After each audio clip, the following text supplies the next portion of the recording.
Umugoroba mwiza nshuti banywanyi ibiganiro vyacu ndongeye ndabaramukije kandi ndabifuriza gukomeza kumererwa neza cane. Turi mu masaha y'umugoroba hano i Bujumbura mu gihugu cacu ciza c'u Burundi. Turi nyine mu masaha y'umugoroba kwa gatatu kw'itariki 21 z'ukwezi k'umunani umwaka 2024.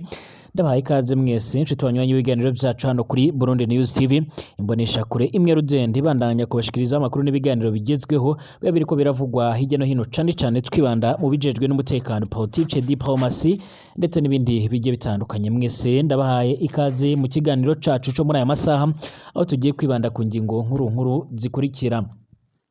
Mu gihugu c'u Burundi hakomeje kuvuza ubuhuha rero ibigendanye n'ipfungwa z'amashengero nyuma yuko bamwe mu bafise amashengero agiye atandukanye basa naho birengagije cyangwa se basa n'abasuzuguye igihugu. Nk'uko rero bigaragara ni ubutumwa bwongeye kwibutswa rero abarongoye amashengero nk'uko bikomeje kugenda bigaragara, ndetse bakaba bari barasabwe gukora ibishoboka byose kugira ngo babashe kuba bakubahiriza ibisabwa, ariko cane ibisabwa n'itegeko. Ariko kandi ibireba aya mashengero rero ni bimwe mu biraza gutuma amashengero akomeye cyane rwose, aho binavugwa yuko imwe mu ishengero isanzwe izwi ngaha mu gisagara ca Bujumbura ikomeye cyane, isanzwe yitabirwa cyangwa ifite abayoboke bakomeye cyane basanzwe ari n'abayobozi ngaha mu gihugu c'u Burundi, ishobora kuzohura n'ibibazo bikomeye cyane. Akaba ari imwe mu ishengero nyine zisanzwe rizwi haba hano mu gihugu c'u Burundi ndetse no hirya no hino ku isi, isengero izwi nka Eglise de Roche isanzwe irongoye na Pastor Denise Bucumi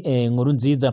Abarongoye amashengero rero baje kwibutswa ko bigeze kubwirwa yuko nyine bahawe icirungo c'amezi ashika kuri 28 kugira ngo babashe kuba buzuza ivy'ubushikiranganji bw'intwaro yo hagati mu gihugu, umutekano ndetse n'iterambere n'amakomine risaba, nk'uko n'ubundi biri mu itegeko nimero 1/30 ryo kuwa 16 z'ukwezi kw'icenda umwaka 2022 risubirwamo rero na nimero ya 1/235 ryo kuwa 31 z'ukwezi kwa 12 umwaka 2024 kugira ngo babashe gukora neza. Ariko ibi byose baravuga yuko atakintu na kimwe bigeze bakora, ndetse gushika none hakaba hasigaye haraberamo ibintu bitari byiza, aho leta y'u Burundi yatanguye gukora amaperereza akomeye cyane, ndetse baza gusanga haratanguye kugenda haberamo amanama ya politike mu gihe rero by'umwihariko hitegurwa amatora zaba mu mwaka wa 2025. Byose turaza kugenda tubigarukaho rero kuri iyi sanganya ishobora kuza kwibasira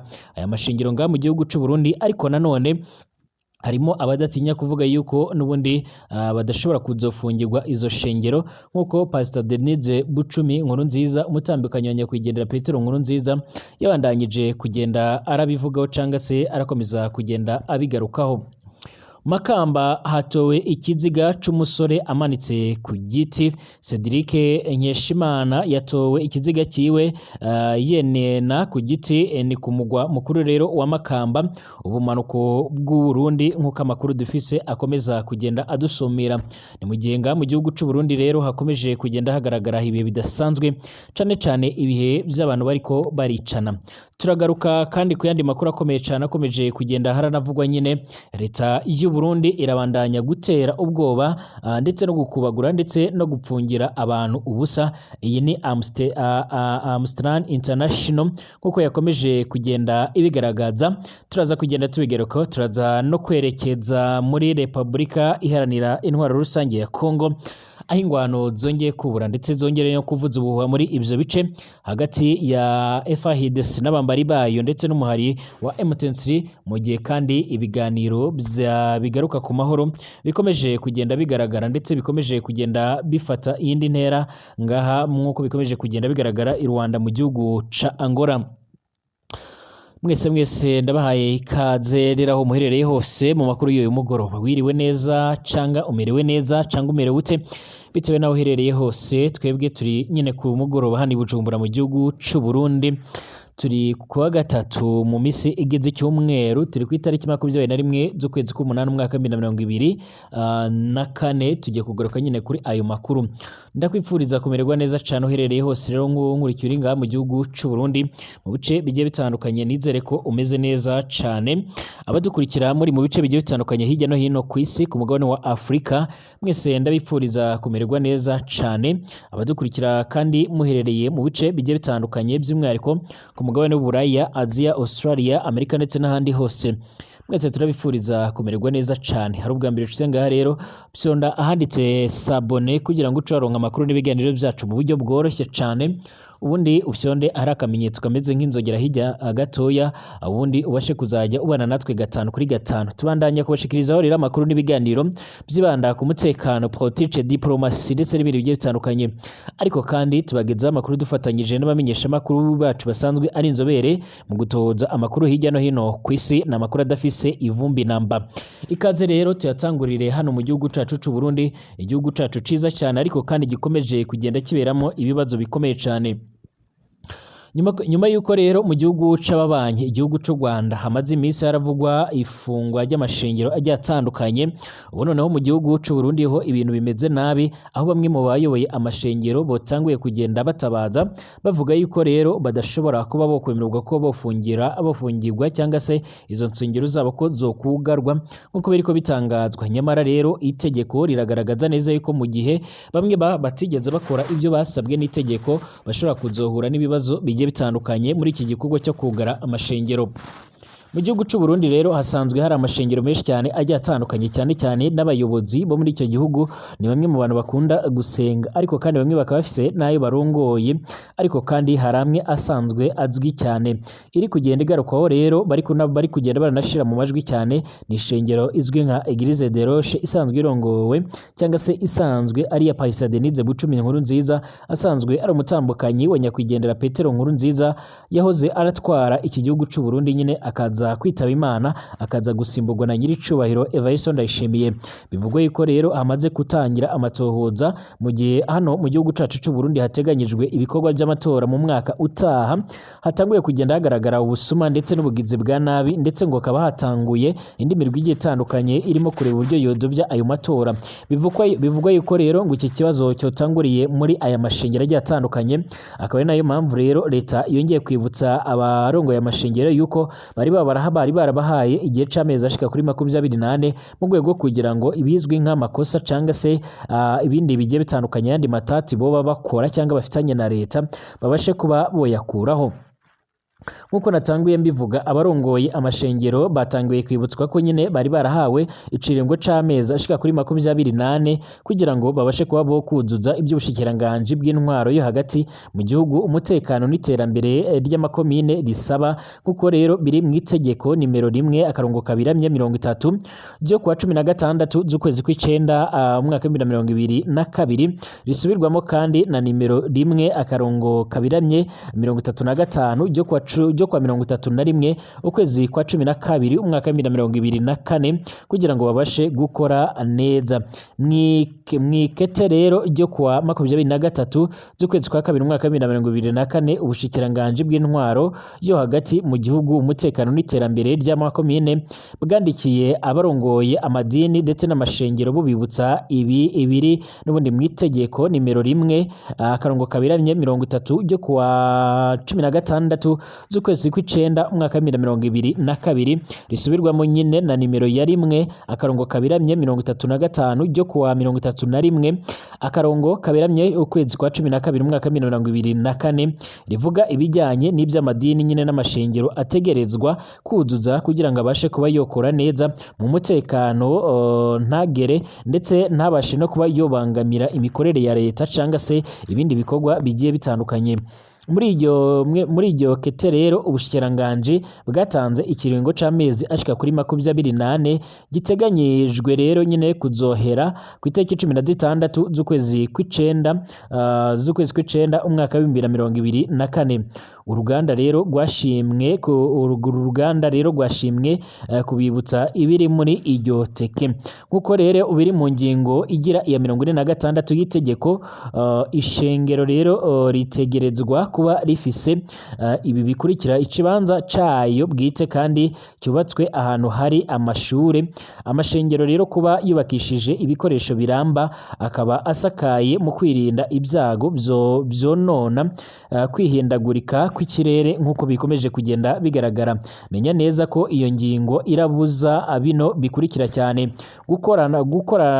gukorana rero ku kiringo c'amasaha y'akazi ataruhusha babifitiye, gukoranira rero mu birasi by'ishure cyangwa se biberamwo imanza salle de reception nk'uko biriko bigaragara nyine muri ico kirungo. Naho rero ku kijanye no guhana umwanya distance, ingingo ya 47 rero y'iryo tegeko itomora neza yuko amashengero yo mu gihugu hagati ategerezwa guhana ikirometero kimwe, hanyuma mu bisagara naho rero bagahana imetero zishika kuri 500 nk'uko biriko bitangazwa. Iryo teki kandi ryarangiza risaba ababuramatari n'umukuru w'igisagara ca Bujumbura kubahiriza rero rino tegeko rero mu makomine yose nk'uko biriko bitangazwa. Ariko kandi bamwe rero batanguye kugenda bavuga yuko nubwo biriko bimeze gutyo, batanguye kugenda bibutsa ibiri muri aya mategeko, harimo n'abafise amakuru yuko muri aya mashengero hotanguye kugenda haraberamo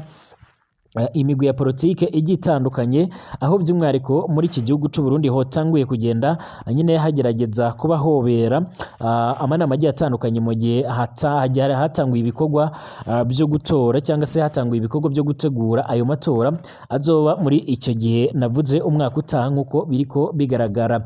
Ibi byose rero byotanguye guhangayikisha abatari bakeya, bibaza uburyo bashobora kuzoreka kuba bosenga biramutse bibaye nk'uko byobaye mu gihugu c'abaturanyi hano mu gihugu c'u Rwanda, kuko harimwo amashengero amwe namwe yamaze kuba yokugarwa. Muri Makamba hatowe iciziga c'umusore amanitse ku giti nk'uko biriko bigaragara cyangwa se nk'uko birimo biradusumira. Yitwa Cedric Nkeshimana rero yatowe ikiziga kiwe yenena ku giti ni ku mugwa mukuru rero wa Makamba, ubumanuko bw'u Burundi. Abamwishe rero nico yazize ntago byigeze bimenyekana. Igipolisi cahagaritse abantu babiri rero bakekwaho kuba bogize uruhare muri ubwo bugizi bwa nabi. Abamenyesha makuru bacu rero baganiriye n'abaturage bagiye batandukanye basanzwe bafise canke batuye muri ibyo bice nk'uko amakuru ariko adusomera, bavuga yuko nabo babyutse bagasanga rero by'umwariko ibintu bimeze gutyo. Mu gatondo ka kare rero niho abarengana babona ico ciziga muri karitsiye Makamba ya kabiri nk'uko abaduhaye aya makuru bakomeza kugenda barabitomora. Abantu bariko rero bararengana babonye ikiziga cenena ku giti ciri ku mugozi, baciye batabaza. Ubwo nyine niko abaduhaye ayo makuru bakomeza kugenda barabivuga nyine. Abajejwe intwaro n'igipolisi baciye bahashika kwirabira iryo sanganya ndetse n'iryo shano, maze bavuga yuko ari akamaramaza kubona ibintu bikomeje kugenda bifata indi ntera ngaha mu gihugu c'u Burundi, aho abatari bakeya bavuga yuko imbonerakure zibarizwa mu mugambwe uri ku butegetsi uzwi nka CNDD-FDD arizo zikomeza kugenda zirakora amabi. Abanyagihugu bavuga yuko bamenye uwo muntu rero ngo ni Cedric Nahimana yaheruka n'ubundi guheza amashuri y'ubuvuzi, ubu ngubu akaba yakora muri farumasi iri ku mugwa mukuru nyine w'iyo ntara ya Makamba nk'uko biriko bitangazwa. Ibijyanye n'urupfu rwiwe rero ntibiramenyekana neza. Abamubonye bavuga yuko atagikomere habe na kimwe yari afise, bakemeza neza yuko ashobora kuba yishwe, bagaca bagira nk'aho rero yoba yiyahuye, kubera yuko rero bemeza ko babonye ahaciye amapine hashasha y'imodoka hafi y'ico giti yari amanitseho nk'uko biriko bitangazwa. Mugabo amakuru ava muri komine ya Mabanda asanzwe rero avukamo avuga ko Cedric Nkeshimana yaramaze guhakwa kwiyahura nk'uko biriko bitangazwa. Igipolisi kivuga yuko rero cyahagaritse abantu bashika kuri babiri ku mvo z'amatohoza kugira ngo babashe kuba homenyekana neza imvo n'imvano y'urupfu rw'uwo musore. Ikiziga kiwe rero kiri mu buruhukiro bw'ibitaro by'iyo ntara ya Makamba. Nk'uko rero bikomeje kugenda bigaragara rero mu bice bigiye bitandukanye ngaha muri kino gihugu c'u Burundi, harakomeza kugenda haratogwa ibiziga bigiye bitandukanye by'abantu bari kugenda barapfa umunsi ku munsi, ibikomeje kugenda bitera impungenge abatari bake cyane. Ni mu gihe kandi imiryango igiye itandukanye hirya no hino ku isi by'umwihariko irimo nka Amnesty International ikomeza kugenda ishimangira ndetse inagaragaza neza yuko igihugu c'u Burundi kiri kuza ku mwanya wa mbere mu bantu barimo kwica, gufunga ndetse no kurenganya abantu.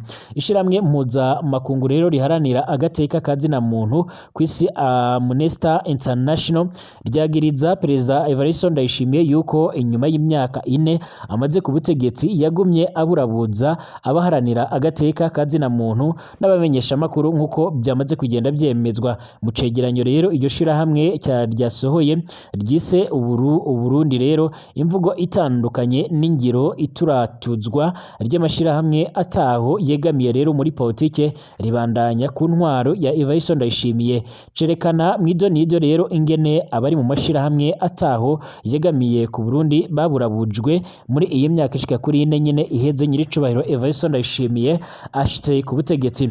Iryo shirahamwe rero riragira riti mu myaka ishika kuri 4 Perezida Evariste Ndayishimiye amaze ku butegetsi abaharanira agateka kazina muntu abamenyesha makuru n'abatavuga rumwe n'ubutegetsi bwiwe nyine muri politike babandanya gutegwa ubwoba gukubagurwa guhagarikwa ndetse no gupfungwa hadakurikijwe amategeko ndetse no gucibwa imanza z'akarenganyo nkuko biri mu bintu bikomeje kugenda bigaragara ndetse n'abari ngaha mu gihugu cy'u Burundi barakomeza kugenda babyitsaho. Kiranerekana kandi n'ingene ibintu byosubira mu buryo imbere mu gihe n'inyuma rero y'amatora y'abashinga amateka yimirije kuba mu mwaka wa 2025. Urongoye akarere k'ubuseruko n'ubumanuko k'ubuseruko n'ubumanuko bwa Afrika muri Amnesty International yitwa Tigele Chagtaha aragira ati ituratuzwa ry'amashirahamwe ataho yegamiye muri politike ribandanya ryaburijwe rero icizere c'impinduka zigaragara za leta kuri ayo mashirahamwe rero kunyururira urubuga rero rwo kuganiriramwo ibibazo nkoramutima bijanye n'agateka kazina muntu nga mu gihugu c'u Burundi. Amnesty International iravuga yuko kandi inyuma yaho ashikiye ku butegetsi Perezida Evariste Ndayishimiye yerekanye ibimenyetso byo gutezurira rero amashirahamwe ataho yegamiye muri politike n'ibimenyesha makuru abaharanira agateka kazina muntu ndetse n'abamenyesha makuru abaharanira agateka kazina muntu bashika kuri 2 abamenyesha makuru 4 bari mu bafunzwe bazira akazi kabo bose bararekugwa mu mwaka wa mbere ashitse ku butegetsi. Abenshi bagenda babona yuko iyo baje gukemura ibintu ariko gushika none ibintu byongeye kuba byosubira irudure. Icegeranyo cy'iryo shiramwe kandi kiravuga yuko uko kurekugwa kwahuriranye no kwigoro two gusubiza rero hamwe n'amakungu cane ubumwe bw'uburaya eho n'ibihugu bigize iryo shirahamwe.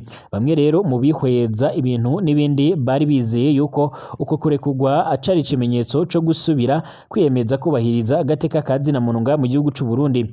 Muri ruhuhuma rero umwaka wa 2024 eho ndetse na leta y'u Burundi baramenyesheje ko abategetsi b'ico gihugu biyemeje guteza imbere agateka kazina muntu co cimwe n'intwaro ibereye ndetse no kubahiriza amategeko, ari naco cegeranyo rero gisigura ko icizere cose cuko ibintu bigiye guhinduka cyagiye nk'ifu y'imijira nkuko bikomeje kugenda bigaragara. Amnesty International kandi ibandanye ivuga yuko yavuganye n'abantu bashika kuri 30 irihweza inyandiko zo mu bucamanza, amakuru yavuzwe n'ibimenyesha makuru, amajambo y'abategetsi n'amatangazo. Iryo shiramwe kandi riravuga yuko ryandikiye leta y'u Burundi kugira ngo ibivuze ko ari gushika ubu ngubu antanyisho riraronka nkuko bikomeje kugenda bigaragara. Naho rero abaharanira agateka kazina muntu n'abamenyesha makuru bari bahagaritswe Perezida Evariste Ndayishimiye atarashika ku butegetsi barekuwe, abandi rero barasubiye guhagarikwa hadakurikijwe amategeko.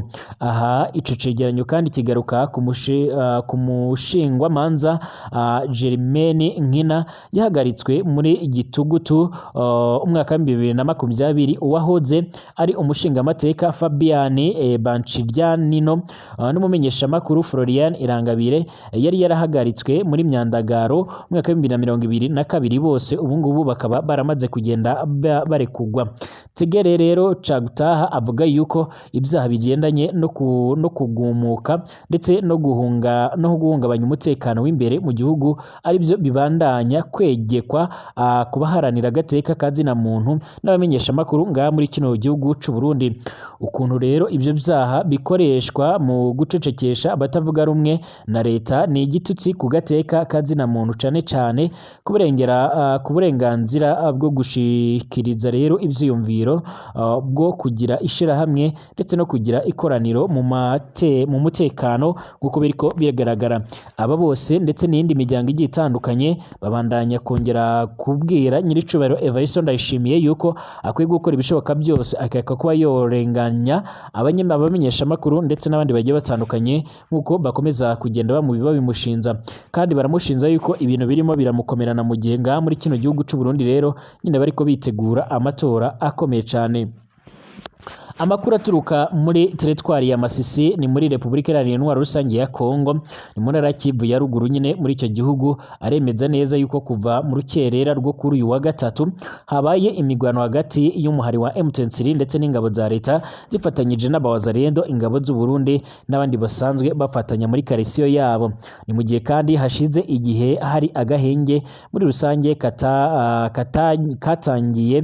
katangiye ariko ibyumweru bishika kuri 2 mu ntangiriro z'ukwezi kwa Nyakanga kategetswe na Leta Zunze Ubumwe za Amerika, u Rwanda na RDC nabyo rero byumvikana agahenge katangiye mu ntangiriro z'uku kwezi hari ku itariki 4 Myandagaro mu mwaka wa 2024.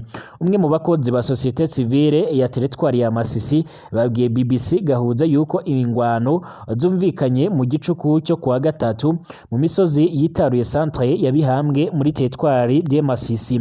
Uyu mukozi utifuje gutangazwa amazina yiwe yavuze yuko kugeza ubu ngubu ati ntituramenya uwateye undi bwa mbere hagati y'abazarendo na M23. Avuga yuko kandi mu gitondo abantu baho bababwiraga yuko nyine acyumvikana amasasu make nyuma yo guhangana cyangwa se nyuma yuko yaje no kugera agahagarara.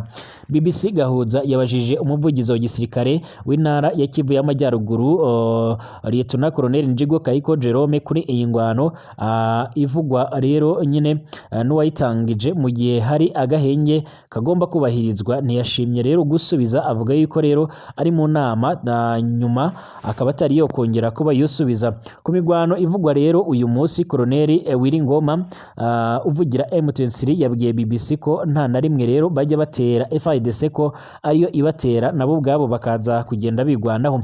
Ati nibo batera ibirindiro byacu, babikora hafi buri munsi, bakarasa ibisasu ahantu hari abasivile kugira ngo rero batere rubanda ubwoba. Icyo duhita rero dukora ni iki, biba ngombwa rero yuko twirinda ndetse no kurinda abasivile bacu, niyo ntego yacu. Abaturage bagomba kubaho mu mahoro ndetse n'ituze. Ku wa mbere w'icyumweru giheze rero Therese Kayikwamba, minisitiri w'ububanyi n'amahanga wa Repubulika Iharanira Intwaro Rusange ya Kongo, yabwiye abamenyesha makuru ati mu by'ukuri tugeze ahashimishije aho agahenge kari ku rugero runini cyane kubahirizwa. Rero turakomeza aho kuko rero agahenge katuma habaho uburyo bwiza bwo kujya rero mu bibazo nyakuri nk'uko yabikomeje kugenda bigaragara. Ahari nyuma y'uko rero Perezida Joao Lourenço usanzwe arongoye igihugu ca Angola yarashikirije Perezida Félix Antoine Tshisekedi Tshilombo ndetse na Perezida Paul Kagame i Kigali rero umushinga wuzuye wageza rero ku mahoro arambye nk'uko ibiro vya Perezida Joao Lourenço byaje birabitangaza. Perezida Lourenço rero yashimiwe n'amahanga kugeza ubu ngubu rero ko kumvikana ku gahenge rero hagati y'abategetsi b'u Rwanda ndetse na RDC, kandi ibiganiro kuri uwo mushinga we byatangiye ku munsi w'ejo kuwa kabiri i Rwanda hagati y'intumwa z'ibihugu by'u Rwanda na RDC zihujwe na Angola nk'uko biriko bigaragara. Abategetsi b'u Rwanda rero bahakana ko Kigali ifasha umuhari wa M23, bavuga yuko bitabira ibi biganiro na leta ya Kinshasa kuko u Rwanda rurebwa n'ikibazo cy'umutekano muke cyane mu burasirazuba bw'icyo gihugu ca Kongo. Minisitiri w'ububanyi n'amahanga Minisiteri y'ububanyi n'amahanga ya Angola rero yatangaje ko kuri uyu nguyu wa gatatu gatatu hari kuganira rero kuri uwo mushinga w'amahoro hagati y'u Rwanda ndetse na RDC, aho ibiganiro bikomereje i Rwanda. M23 kandi ivuga yuko itarebwa n'ibiganiro birimo rero kuba canga amasezerano y'agahenge yumvikanyweho hagati y'u Rwanda na RDC, isubiramo rero ko ishaka ibiganiro bitaziguye na leta ya Kinshasa. Ibyo nayo rero yakomeje kugenda ihakana ko bitazaba leta ya Kongo.